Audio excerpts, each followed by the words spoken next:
Hello friends, आज के इस वीडियो में हम लोग क्लास 9th के एक्सरसाइज वाइज सारे फॉर्मूले को देखेंगे। अगर यह वीडियो आपको अच्छा लगे तो आप इस वीडियो को लाइक ज़रूर करें। तो शुरू करते हैं इस वीडियो को। तो इसमें पहला चैप्टर है वास्तविक संख्या, रियल नंबर। इसमें दिया हुआ है प्राकृतिक संख्याओं का समुच्चय को n से प्रदर्शित करते हैं जो 1 से शुरू होती है और अनंत तक जाती है।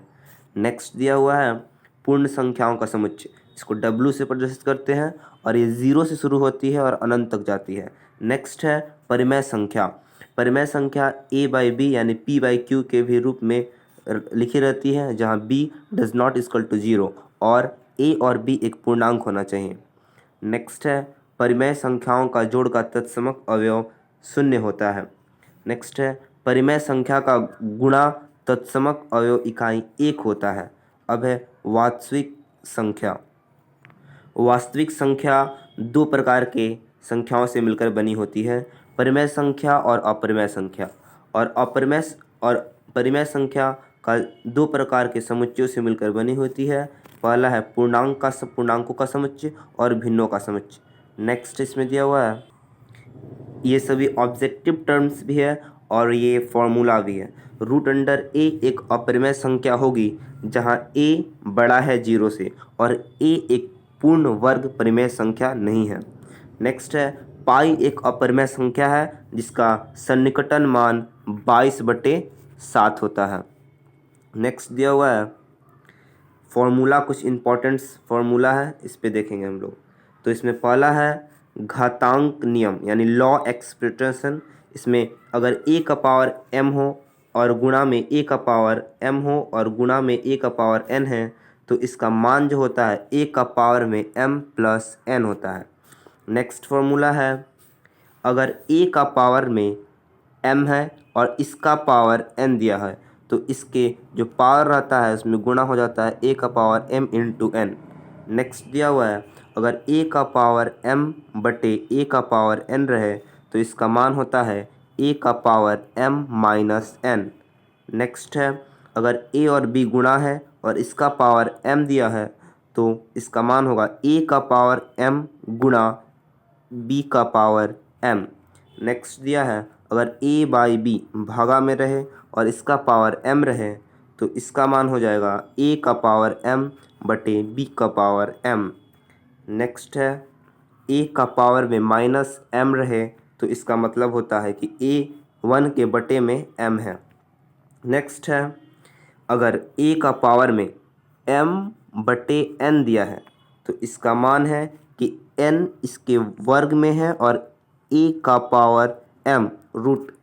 नेक्स्ट दिया हुआ है रूट अंडर में a b, यहाँ पे हो जाएगा root under a into root under b।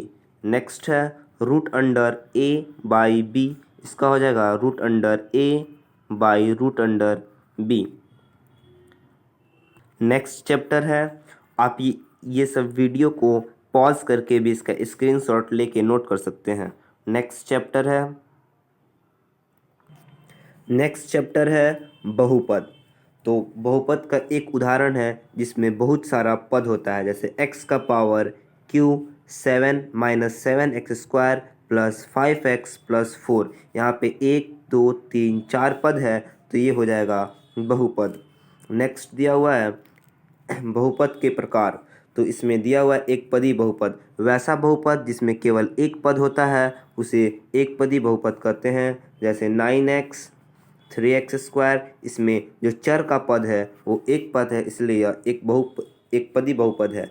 Next है द्विपदी बहुपद, वह बहुपद जिसमें दो पद होता है उसे बहुपदी बहुपद कहते हैं, जैसे 3x² एक पद और प्लस 2x ये दो पद हो गया तो इसलिए इसको द्विपदी बहुपद कहते हैं। नेक्स्ट यह है त्रिपद बहुपद, यानी जिसमें 3 ठो पद होता है उसे त्रिपदी बहुपद कहते हैं, जैसे z का पावर 4 माइनस 3z प्लस 9/11। यहाँ पे 3 पद है इसलिए यह त्रिपदी बहुपद है। नेक्स्ट दिया हुआ है शून्य बहुपद, वैसा बहुपद जिसका शून्य होता है उसे बहुपद शून्य बहुपद कहते हैं। जैसे देखिए 0 × x² - 0 × x, तो ये बराबर में क्या हो जाएगा 0। यहाँ पे 0 × m³ - 0 पॉइंट गुणे m² + 0, इसका भी मतलब इसको सॉल्व करेंगे तो 0 ही आ जाएगा। तो वैसा बहुपद जिसमें शून्य पद होता है उसे शून्य बहुपद कहते हैं। नेक्स्ट है रैखिक बहुपद, यानी कि इसका उदाहरण दिया है 4x। द्विघाती बहुपद, वैसा बहुपद जिसका घात में 2 है उसे द्विघाती बहुपद कहते हैं। रैखिक बहुपद, वैसा बहुपद जिसका घात में सिर्फ 1 है उसे रैखिक बहुपद कहते हैं। वैसा बहुपद जिसके घात में 3 है उसे त्रिघाती बहुपद कहते हैं। नेक्स्ट दिया है इसमें बहुपदों का योग, गुणा, अंतर और भाग। तो यहाँ ध्यान से समझिएगा। पहला है योग, इसमें दिया हुआ है कि फर्स्ट क्वेश्चन है 4x + 9z - 2x + 6y - 5z और इतना को जोड़ना है। तो यह 4x प्लस यहाँ y के पद में कुछ नहीं था इसलिए 0 है। और नेक्स्ट है 9z + 9z, इसको सॉल्व करेंगे तो यहाँ पे 11 5 16, 16 में से 9 घट जाएगा तो -7z, या 8 6 14, यहाँ 14y हो जाएगा। और यहाँ 4x + 3x 7x, 7x में से 2x - 2x जाएगा तो 5x हो जाएगा। और ऐसे ही बहुत सारे यहाँ पे योग आप लोग ट्राई कर सकते हैं। नेक्स्ट दिया हुआ है इसमें कि अंतर, तो यहाँ एक क्वेश्चन की सहायता से हम समझाने की कोशिश करते हैं। यहाँ नेक्स्ट है अगर px मानिए कि 5x⁴ 4x³ - 3x + 12 और q दिया हुआ है 2 + 7x - 8x² + 9x³, तो px - qx करना है। तो यहाँ पे px लिखेंगे, पहले इसको सजा के लिखना है। जैसे 5x⁴ घटते क्रम में, यहाँ 4 3 यहाँ 1 है और ये यहाँ पे चिच्चर ही नहीं है, तो यहाँ पे 5x⁴ + 4x⁴ - 3x + 12 और इस यहाँ पे हो जाएगा 9x³ + 7x + 2 - 8x²। और यहाँ घटाते समय यहाँ जो माइनस रहता है वो यहाँ प्लस हो जाता है और यहाँ प्लस जो रहता है यहाँ माइनस होता है, यानी कि चिन्ह बदल जाता है। और अगर हम इसमें सब घटाएंगे तो यहाँ -8 था तो यहाँ पे माइनस की जगह प्लस लिखेंगे, यहाँ प्लस की जगह माइनस रहेगा और यहाँ प्लस की जगह माइनस रहेगा और यहाँ प्लस की जगह माइनस रहेगा। तो इसको घटाएंगे तो हम लोग का ये आंसर यहाँ पे प्राप्त हो जाएगा। नेक्स्ट है कि बहुपद का गुणा, तो इसमें दिया है px × qx में गुणा करना है। px दिया है x² + 3x + 2 और qx दिया है x² - 3x + 1। इसमें गुणा करते समय यहाँ जो x² है इसको इससे पहले गुणा करेंगे, फिर इसको इससे गुणा करेंगे, फिर इसको इससे गुणा करेंगे, फिर यहाँ लिखेंगे, फिर 3x को इससे गुणा करेंगे, फिर इसको इससे गुणा करेंगे, फिर 3x को इससे गुणा करेंगे और फिर 2 को x से गुणा करेंगे, 2 को -3x से गुणा करेंगे और 2 को +1 से गुणा करेंगे। और यहाँ प्लस माइनस माइनस होता है, माइनस प्लस माइनस होता है। तो यहाँ पे दिया हुआ है x² में x² से मल्टीप्लाई करेंगे तो x⁴, फिर x² से -3x को गुना करेंगे तो -3x⁴। यहाँ प्लस और माइनस मिलके यहाँ माइनस हो गया है। और ऐसे ही 3x से 1 में गुना करेंगे तो 3x हो जाएगा। और ऐसे ही फिर ऐसे इसको सॉल्व करेंगे तो यहाँ पे इसका यहाँ पे आंसर प्राप्त होगा, ठीक है। और नेक्स्ट दिया है इसमें भाग करने का, तो यहाँ है बहुपद का भाग। यहाँ दिया है px = x³ - 3x² + 3x - 5 और qx दिया है x - 1, यहाँ यानी कि इससे इसको भाग देना है, इससे इसको भाग देना है। तो यहाँ पे लिख देंगे x³ - 3x² + 3x - 5 और यहाँ भाग में हो जाएगा x - 1। इसमें इसको भाग देने के लिए पहले x³ है तो हम लोग इस टर्म में किस चीज़ से गुना करेंगे कि x³ कट जाए। तो यहाँ पे x² से पहले इसमें गुना करेंगे कि यहाँ पे x³ कट जाए। तो यहाँ पे x² - x² हो जाएगा, x³ में इस x से इससे इसको गुना करेंगे तो x³ - x² हो जाएगा। यहाँ पे लिखेंगे, फिर ये कट गया, फिर इसको माइनस करेंगे, यहाँ माइनस है तो फिर यहाँ प्लस हो जाएगा। तो 3x² + x², तो -2x², फिर यहाँ पे उतरेगा 3 + 3x - 5। अब यहाँ -2x² है।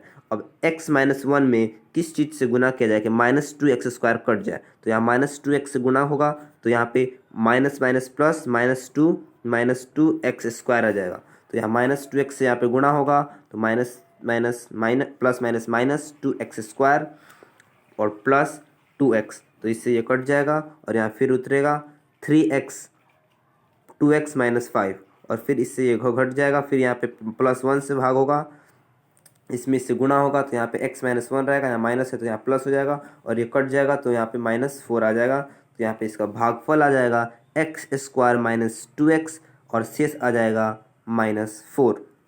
नेक्स्ट है, यहाँ कुछ फॉर्मूले दिए हुए हैं। a प्लस बी का whole square a square plus B square plus 2ab या a plus B into a plus B.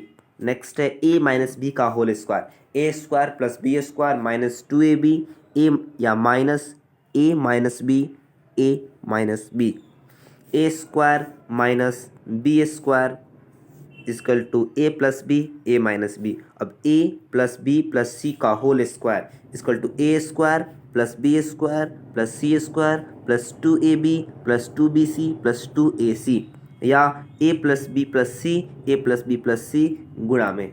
Next है a प्लस बी का होल क्यू, तो a cube plus b cube plus 3a square b plus 3ab square या a cube plus b cube plus 3ab into a plus B. Next दिया हुआ है इसमें a plus a minus B का whole cube, तो a cube minus b cube minus 3ab into a minus b या a cube minus b cube minus 3a square b plus 3ab square. Next chapter है coordinate geometry यानी कि नियामक ज्यामिति। तो इसमें एक रेखा चित्र दिया हुआ है, यहाँ पे x अक्ष पे यहाँ x अक्ष है, यहाँ x डैश है, ऊपर में y है, नीचे में y डैश है। तो x का जो अक्ष होता है यहाँ पे +1 +2 +3 और x डैश माइनस में रहता है -x1 -2 -3 -4 और यहाँ ऊपर में y का जो ऊपर का रहता है वो +1 +2 +3 और नीचे का जो y डैश रहता है -1 -2 -3। तो यहाँ पे x का प्लस में है, यहाँ y का प्लस में है, तो यहाँ फर्स्ट पाद हो गया प्लस प्लस, सेकेंड पाद यहाँ पे x का पहले वैल्यू रहता है तो यहाँ x माइनस में है और यहाँ पे y प्लस में है तो माइनस प्लस माइनस इंटू मतलब माइनस और प्लस सेकेंड पद में रहता है। नेक्स्ट है तृतीय पद, यहाँ थर्ड पद में माइनस और माइनस रहता है और फोर्थ पद में प्लस और यहाँ पे माइनस रहता है। मतलब इसको आप समझ लीजिएगा, बहुत उपयोगी रहेगा और ऑब्जेक्टिव में भी बहुत सारे क्वेश्चन इसमें से पूछे जाते हैं। नेक्स्ट दिया हुआ है इसमें कुछ इंपॉर्टेंट नोट है जो ऑब्जेक्टिव में पूछे जाते हैं क्लास 9 के। तो यहाँ मूल बिंदु का निर्देशांक हमेशा 0 और 0 होता है। एक्स अक्ष पर प्रत्येक बिंदु का y निर्देशांक 0 होता है, यानी एक्स अक्ष पर y का निर्देशांक 0 होता है। नेक्स्ट दिया हुआ है कि y अक्ष पर प्रत्येक बिंदु का x निर्देशांक 0 होता है, मतलब y के अक्ष पे x का निर्देशांक कितना होता है 0 होता है। नेक्स्ट दिया हुआ है, नेक्स्ट है यदि किसी बिंदु की कोटि 0 हो तो वह बिंदु x अक्ष पर होगी। यदि कोटि इसका 0 है तो वो x अक्ष पर होगी। यदि किसी बिंदु की कोटि 0 नहीं हो अर्थात भुज 0 हो, यानी y x को कोटि कहा जाता है और y को भुज कहा जाता है, भुज 0 हो तो वह बिंदु y अक्ष पर होगी। अब यहाँ एक ऑब्जेक्टिव टर्म 2 क्वेश्चन दिया हुआ है, अगर 4,5 किस पद में है, यानी कि ये 4 भी प्लस में है और 5 भी प्लस में है, तो ये प्लस प्लस कौन से पद में है, तो ये फर्स्ट पद में है। नेक्स्ट दिया है -4, +5 यानी कि माइनस और प्लस किस पद में है, तो माइनस और प्लस सेकेंड पद में होता है। नेक्स्ट चैप्टर है लीनियर इक्वेशन इन 2 वेरिएबल, 2 चरों वाले रैखिक समीकरण। इसमें कोई फार्मूला नहीं है, इसमें थ्योरेटिकल टर्म सब है जो समझने वाला है। तो यहाँ पे कुछ हम लिख दिए हैं 2 फार्मूले इस टाइप का, इसको ध्यान में रखिएगा। एक चर वाले रैखिक समीकरण का व्यापक रूप, एक चर का जो रैखिक बहुपद होता है उसमें सिर्फ एक चर होता है, यानी चर जो होता है ना चर, उसको x y z से सूचित किया जाता है चर को। तो यहाँ एक चर वाले रैखिक बहुपद है ax plus b equal to 0।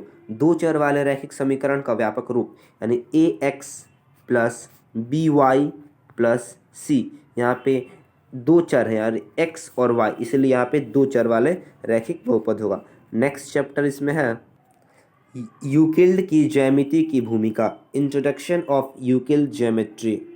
Euclid की 5 अभिधारणा है जो कि यहाँ पे दिया हुआ है, 5 अभिधारणा। इसमें से एग्जाम में भी बहुत सारे क्वेश्चन पूछे जाते। तो यूक्लिड का पहला अभिधारणा है, एक बिंदु से एक अन्य बिंदु तक एक सीधी रेखा खींची जा सकती है, यानी कि एक बिंदु से एक अन्य बिंदु तक एकदम सीधी रेखा खींची जा सकती है।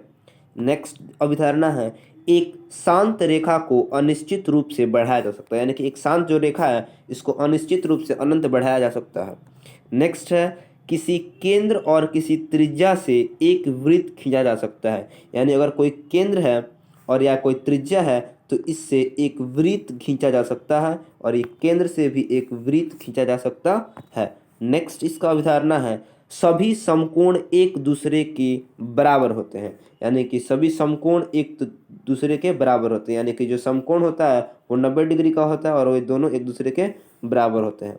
नेक्स्ट अभिधारणा है पांचवा, यदि एक सीधी रेखा दो सीधी रेखाओं पर गिरकर अपने एक ही ओर दो अंतःकोण इस प्रकार बनाए कि इन दोनों कोण का योग मिलकर दो समकोण से कम हो तो वे दोनों सीधी रेखाएं अनिश्चित रूप से बढ़ाए जाने पर उसी ओर मिलती है जिस ओर यह योग दो समकोण से कम होता है। अब नेक्स्ट इसमें दिया हुआ है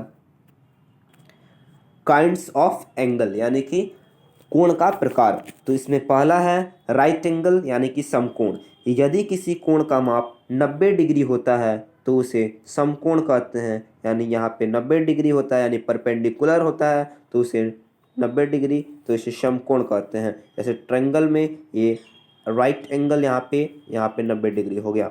नेक्स्ट है न्यून कोण, जिस कोण का मान 90 डिग्री से कम होता है उसे न्यून कोण कहते हैं, यानी कि वैसा कोण जिसका मान 90 डिग्री से कम होता है उसे न्यून कोण कहते हैं।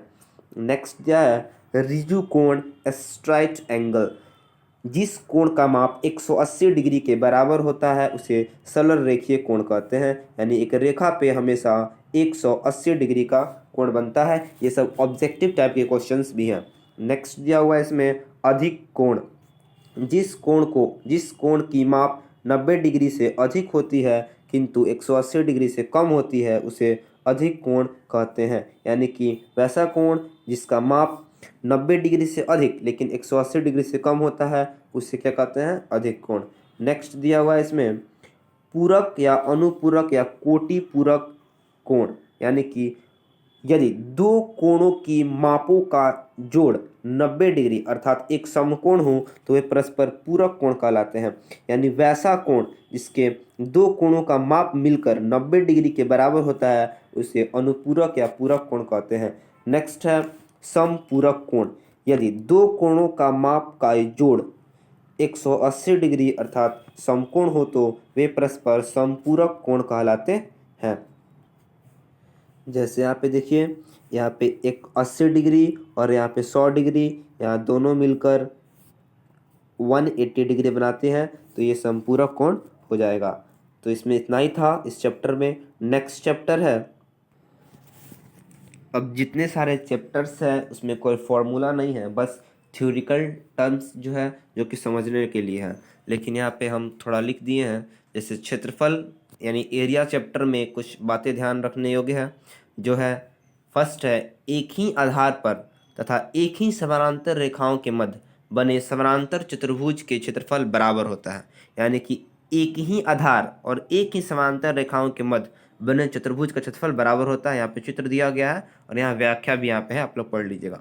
नेक्स्ट है एक ही आधार पर तथा एक ही सतह पर समानांतर रेखाओं के मध्य बने त्रिभुज क्षेत्रफल के समान होते हैं। यहाँ पे यानी कि एक ही आधार और एक ही समानांतर रेखा के मध्य बने त्रिभुज के क्षेत्रफल समान होते हैं। यहाँ पे दिया हुआ है फोटो, यहाँ पे इसका व्याख्या भी दिया हुआ है, आप लोग उसको पढ़ लीजिएगा। नेक्स्ट है यदि समान त्रिभुज वाले त्रिभुजों में किसी त्रिभुज की एक भुजा दूसरे भुजा की एक भुजा के बराबर हो तो उनके तदनुरूपी शीर्षलंब भी समान होते हैं, यानी कि बोल रहा है कि यहाँ पे जो शीर्षलंब है ना ये भी समान होगा। यहाँ पे व्याख्या दिया हुआ है, यहाँ समझ लीजिएगा।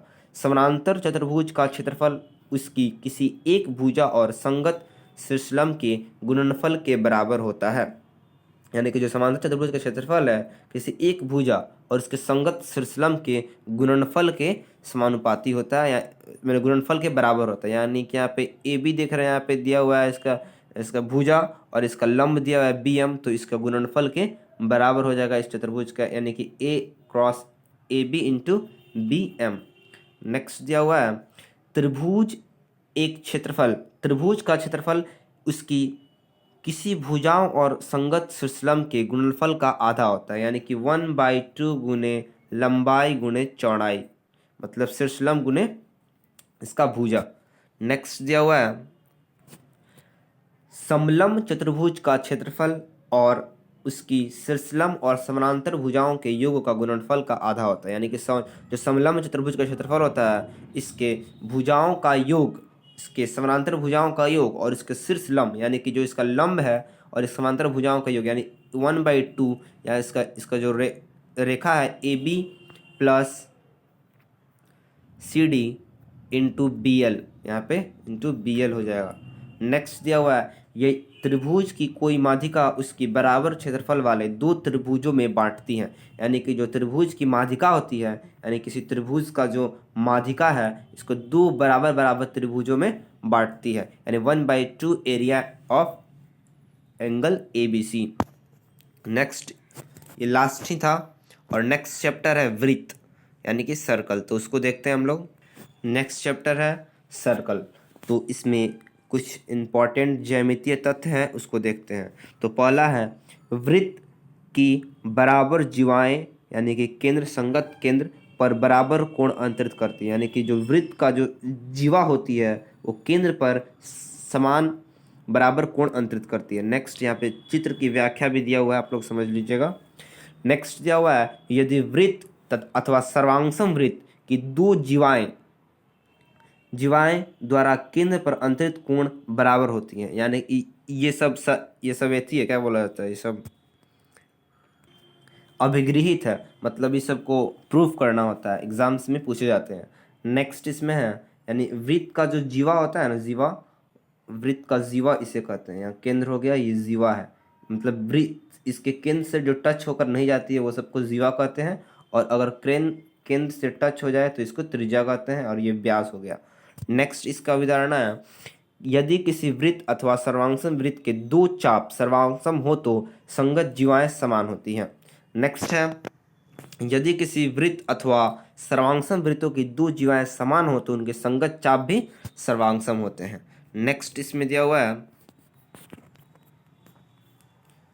वृत्त के केंद्रों से जीवा पर डाला गया लंब जीवा को समद्विभाजित करती है, यानी जो वृत्त का केंद्र है ये जीवा हो गया, केंद्र से जीवा पर डाला गया लंब जीवा को समद्विभाजित करती है, यानी कि जो यहाँ पे AD बराबर DB हो जाएगा। नेक्स्ट है वृत्त के केंद्र से जीवा के मध्य बिंदु को मिलाने वाली रेखा जीवा पर लंब होती है, यानी इसी का ये पूरक है। नेक्स्ट है तीन असंरेख बिंदुओं से होकर केवल और केवल एक वृत्त खींचा जा सकता है, यहाँ पे व्याख्या भी दिया हुआ है, आप लोग पढ़ लीजिएगा। नेक्स्ट है वृत्त की समान जीवाएं केंद्र से समदूरस्थ होती है, इसका विलोम भी सत्य है। नेक्स्ट है इसमें किसी वृत्त की दो जीवाओं में बड़ी छोटी की अपेक्षा केंद्र के निकटतर होती है, इसका विलोम भी सत्य है। यहाँ पे फोटो दिया हुआ है, यहाँ समझाया हुआ है, आप लोग उसको पढ़ लीजिएगा। नेक्स्ट चैप्टर है हीरोन का सूत्र और इसका प्रयोग, यानी Heron's formula and it's applications. बाकी के जितने से चैप्टर्स हैं यानी कि triangle, angles and angle, lines and angle, area, circle और बनावट रचना वाला जितने चैप्टर है वो सब थ्योरी वाला है, तो इसका फॉर्मूला कोई भी नहीं है। सीधे नेक्स्ट चैप्टर है हीरोन का सूत्र और इसका प्रयोग। तो इसमें समझिएगा, यानी अगर किसी क्या बोलता है हीरोन का सूत्र, अगर कोई त्रिभुज दिया हुआ है और ये त्रिभुज का शीर्ष है ABC और BC यानी मान लीजिए A है और यहाँ पे ACB है और AB का जो एंगल है वो C, वो AB का जो रेखा का दूरी है वो C है, तो इसका ABC का परिमित हो जाएगा A plus B plus C और इसका अर्ध परिमित यानी कि x जो हो जाएगा A plus B plus C या बाई 2। इस अर्ध परिमित को हम लोग S से सूचित करते हैं, यहाँ पे ध्यान रखिएगा। तो ये इसका अब इस त्रिभुज का जो क्षेत्रफल हो जाएगा वो हो जाएगा root under s into s minus a into s minus b into s minus c, जहाँ एस क्या है a plus B plus c by two. Next दिया हुआ है इसमें त्रिभुज का क्षेत्रफल। त्रिभुज का क्षेत्रफल इक्वल टू होता है 1/2 गुने आधार गुने ऊंचाई। समबाहु त्रिभुज का क्षेत्रफल रूट अंडर 3/4 ए स्क्वायर। सम द्विबाहु त्रिभुज का क्षेत्रफल 1/4 बी क्रॉस रूट अंडर ए स्क्वायर माइनस बी स्क्वायर। अब है यहाँ पे हीरो का जो सूत्र होता है वो विषमबाहु त्रिभुज क्षेत्रफल के निकालने के लिए विशेष उपयोगी है, यानी कि विषमबाहु त्रिभुज का क्षेत्रफल जो होता है वो हम लोग कैसे निकाल सकते हैं, हीरोन के फॉर्मूला से। यहाँ पे जो हीरोन का फॉर्मूला दिया है इससे हम लोग विषमबाहु त्रिभुज का क्षेत्रफल निकाल सकते हैं। नेक्स्ट है चतुर्भुजों का क्षेत्रफल, area of a quadrantal. Next है अगर चतुर्भुज का क्षेत्रफल निकालना है तो बहुत ही ईजी है। देखिए अगर चतुर्भुज का क्षेत्रफल निकालना होगा तो इसको दो को त्रिभुज बना के और इसका जो त्रिभुज और इस ये जो फर्स्ट त्रिभुज और सेकेंड त्रिभुज है उसको हीरोन के फॉर्मूला से निकाल के इसको ऐड कर देना है।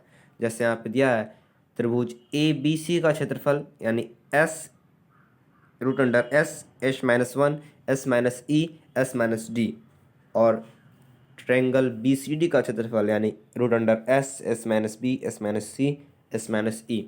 अब यहाँ पे जहाँ पे एस है तीनों भुजाओं का योग यानी a plus B plus c by two, और लास्ट में चतुर्भुज का क्षेत्रफल a triangle a b d का क्षेत्रफल plus triangle B C D का क्षेत्रफल, तो चतुर्भुज का क्षेत्रफल निकल जाएगा।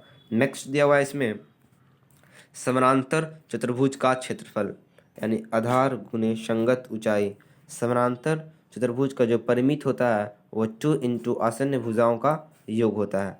नेक्स्ट इसमें फॉर्मूला है समलंब चतुर्भुज का क्षेत्रफल। तो समलंब चतुर्भुज का क्षेत्रफल होता है ट्रायंगल एडीसी का क्षेत्रफल प्लस ट्रायंगल एसीबी का क्षेत्रफल, और इसका ट्रायंगल एडीसी और ट्रायंगल एबीसी का क्षेत्रफल कैसे निकलेगा, तो वो हीरो के फॉर्मूला से निकलेगा। नेक्स्ट है सम चतुर्भुज का क्षेत्रफल। सम चतुर्भुज का क्षेत्रफल होता है यानी अगर कोई सम चतुर्भुज दिया हुआ है इसका क्षेत्रफल दो गो विकर्ण यानी विकर्ण जो यहाँ पे बी डी और विकर्ण ए सी दिया है इसका गुणनफल का आधा हो जाएगा। नेक्स्ट इसमें फॉर्मूला दिया हुआ है, नेक्स्ट हीरो का फॉर्मूला समाप्त होता है, और नेक्स्ट है एरिया सब, तो उसका हम लोग बताते हैं। घनाभ तथा घन, तो इसमें घनाभ का फोटो दिया है आप लोग इसको समझ सकते हैं, और यहाँ पे नीचे ऑब्जेक्टिव टर्म्स भी दिया हुआ है।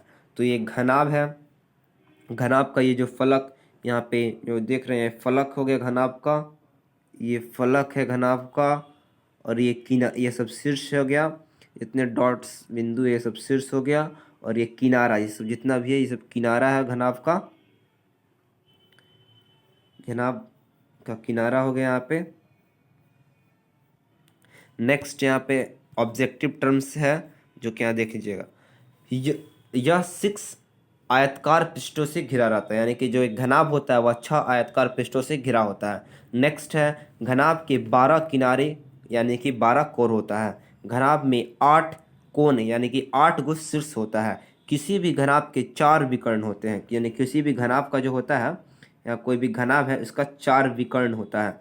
नेक्स्ट दिया हुआ है घनाभ की लंबाई को L से सूचित किया जाता है और इसका चौड़ाई को B से, ऊंचाई को H से। अब यहाँ कुछ फॉर्मूले दिए हुए हैं। घनाभ का कुल पृष्ठीय क्षेत्रफल, घनाभ का कुल पृष्ठीय क्षेत्रफल होता है 2 into LB plus BH plus HL। घनाभ का पार्श्व पृष्ठीय क्षेत्रफल 2 into L plus B into H।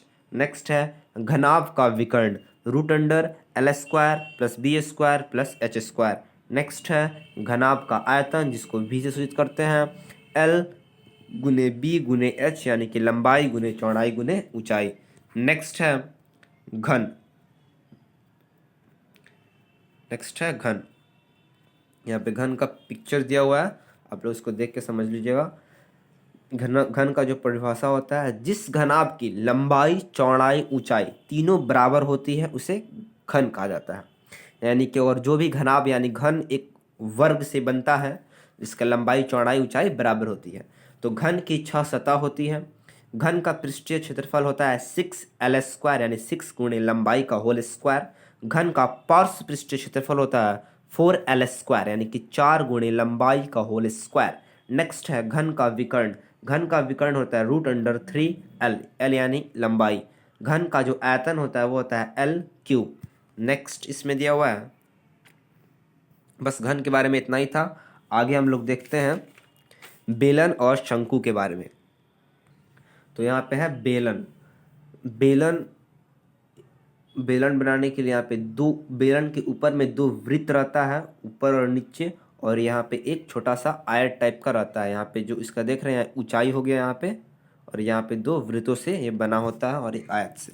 तो यहाँ बेलन का वक्र पृष्ठीय क्षेत्रफल होता है 2πr/h, यानी कि 2 × π, और इसका जो त्रिज्या और इसका ऊंचाई।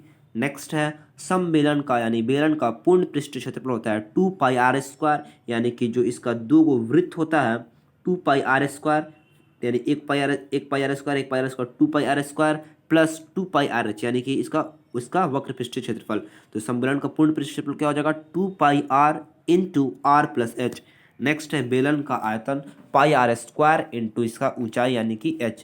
खोखले बेले का आयतन जो होता है बाहरी बेलन का आयतन माइनस भीतरी बेलन का आयतन, यानी पाई बड़ा r² h माइनस पाई छोटा r²h, यानी कि इसमें से पाई h कॉमन निकल जाएगा, तो पाई h इंटू आर प्लस बड़ा आर प्लस छोटा आर, और इंटू में आर माइनस छोटा आर। नेक्स्ट है शंकु। शंकु देखेंगे हम लोग। नेक्स्ट है शंकु यानी कि कोण। तो शंकु में यह एक पेंसिल के आकृति का होता है। शंकु ऐसे रहता है, जोकर की जो टोपी होती है ना उसी टाइप का रहता है। तो यहाँ पे इसके ऊंचाई को OP से प्रदर्शित किया गया है, यानी कि OP जो इसका ऊंचाई हो गया, OA जो है इसका जो OA यानी कि OA इसका तिर्यक ऊंचाई है, और यहाँ पे त्रिज्या r है, और L यानी कि जो इसका तिर्यक ऊंचाई इक्वल टू होता है √h² प्लस r², एक पाइथागोरस प्रमेय के सहायता से ये बना है। नेक्स्ट है शंकु का वक्र पृष्ठीय क्षेत्रफल जो होता है πrl।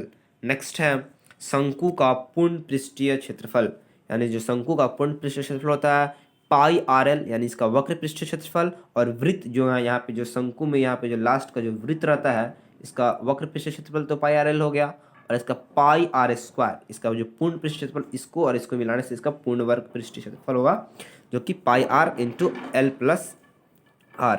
नेक्स्ट है शंकु का आयतन 1/3 πr²h। नेक्स्ट है गोला और अर्धगोला, तो उसको हम लोग देखते हैं। नेक्स्ट है गोला। तो एक गोला जो कि पृथ्वी को हम लोग गोला बोलते हैं उसी टाइप का गोला रहता है। तो गोला का संपूर्ण पृष्ठीय क्षेत्रफल होता है πd²। अगर हम ये d यानी कि व्यास होता है, अगर d को r में बदलना होता है तो d = होता है 2r। तो इसका जो क्षेत्रफल हो जाएगा त्रिज्या के पदों में 4πr², यानी संपूर्ण पृष्ठीय क्षेत्रफल πd² या 4πr²। इसका त्रिज्या होगा, यहाँ से त्रिज्या निकाल सकते हैं, 4πr² दिया है, यहाँ से अगर हम लोग त्रिज्या निकालेंगे तो r = हो जाएगा यहाँ पे रूट अंडर में चल जाएगा संपूर्ण पृष्ठीय बटा 4π।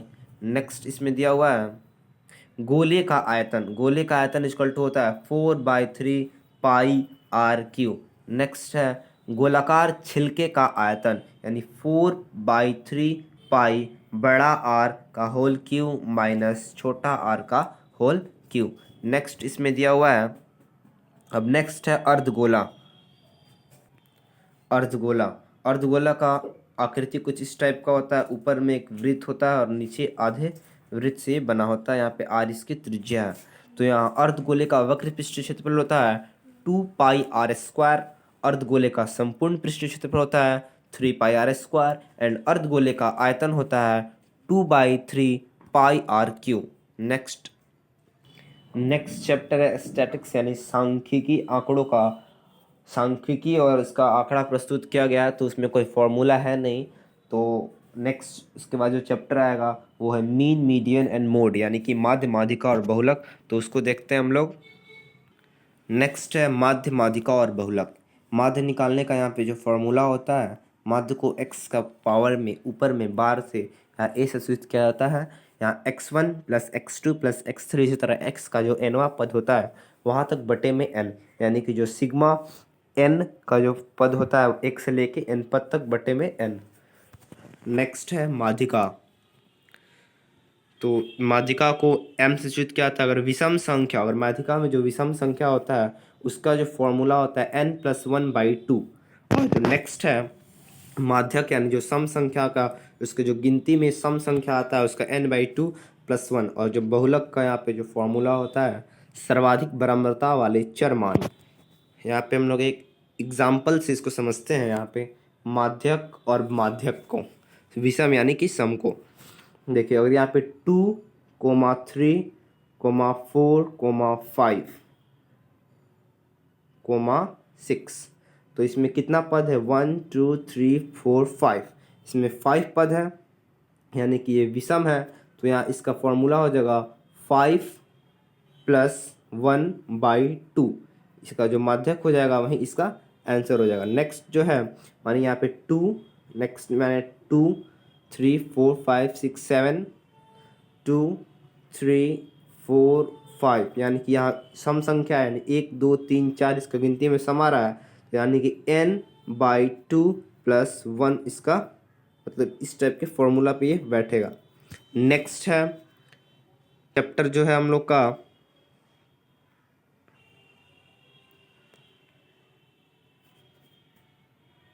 प्रोबेबिलिटी यानी कि प्रायिकता। इसमें बस 1 फॉर्मूला है, बाकी सब थ्योरेटिकल इसमें टर्म्स है जो कि चैप्टर्स को पढ़ने पे बहुत अच्छे अच्छे क्वेश्चंस भी है इसमें सॉल्व होगा। तो एक फॉर्मूला इसमें है यानी कि पीई से यहाँ जो प्रायिकता को पीई से सूचित किया जाता है। जो इसका जो टर्म होता है उसको कहा जाता है PE घटना ई के पक्ष में परिणामों की संख्या बटे कुल परिणामों की संख्या। यानी कि जो घटना दिया होगा उसके पक्ष में, यानी वो जो बोल रहा होगा, यानी क्वेश्चन अकॉर्डिंग्स परिणामों की संख्या और बटे में हो जाएगा कुल, यानी कि जो जितना परिणाम दिया होगा उसके परिणामों की कुल संख्या। यानी जैसे अगर कोई दिया है कि एक पासा को पलटने पर, यानी एक लीडो गोटी को पलटने पर उसकी प्रायिकता 2 आने की संख्या, तो 2 आने की संख्या यानी 2 तो एक ही बार आएगा उसमें, तो 1 और आने की कितनी संभावना हो जाएगी, यानी 1 से लेकर 6 तक, यानी 1/6 इसका जो प्रायिकता हो जाएगा। ऐसे ही बहुत सारे क्वेश्चंस है। तो ये लास्ट चैप्टर था, 1 शॉर्ट रिवीजन पूरा क्लास 9th का। अगर यह वीडियो आपको अच्छा लगा हो तो आप इस वीडियो को लाइक ज़रूर करें और क्लास 9 के बच्चों को ये ज़रूर शेयर करें जिससे उनका भी रिवीजन हो पाए अच्छे से। तो और ये चैनल को सब्सक्राइब जरूर करें ऐसे ही मेरे मैथ्स और जीके और इंग्लिश के इम्पोर्टेंट्स वर्ड्स को जानने के लिए। तो धन्यवाद।